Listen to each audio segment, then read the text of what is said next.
Next question, dealing with the same, John. Currently, there's an emphasis on the federal, state, DOT for improvements of the interstate. How can Kingman beneficially influence this? There is an emphasis, and sorry about that. There is an emphasis, and I've attended a number of the Freight Advisory Committee meetings down in Phoenix. I went to the first one. They said I'm a member of that committee because I went there. So I try and make those as often as I can.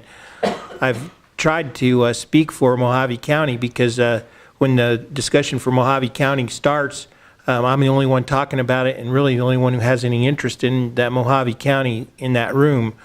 But the most recent meeting that I went to, which I believe was back in about the August time frame, they talked about the I-11 connector as being the #1 priority project in our state, which I will say, opinion, that's exactly right. I mean, I think that regardless of what else happens here in Kingman, if we choose to put that on the back burner, choose not to try and make that absolutely happen, do everything we can to make it happen, that the development, the money for development is going to also not come to Kingman.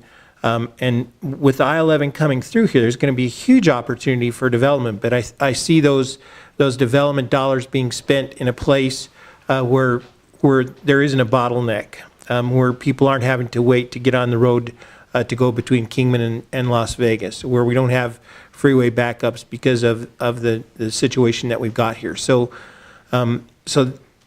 that interchange, I think, is just absolutely vital, and I do think that the Department of Transportation has given it a priority.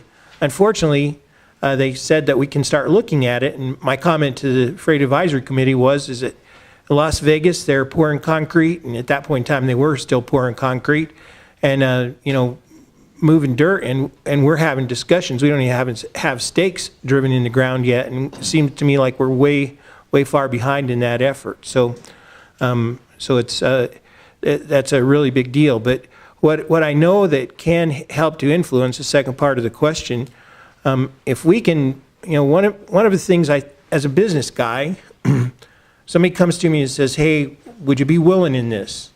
Somebody says, "I've got this idea to make this work or idea to make some money."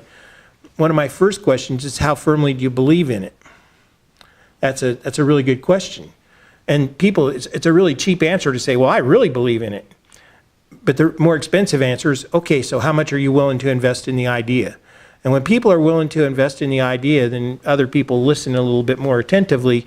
When they say, well, I don't have anything to put in it, then, okay, well, so as soon as the wind of change shifts from east to south, you're going to be off on doing something different. I think that's a situation that we have here. So I would say, particularly with the I-11, there is no priority that I know of from the Department of Transportation to look at the other two interchanges. I'm not even sure they're on a 5-year plan at this point in time. Last meeting, they were not on the 5-year plan. So if we're gonna move those along, we've got to do something to do that.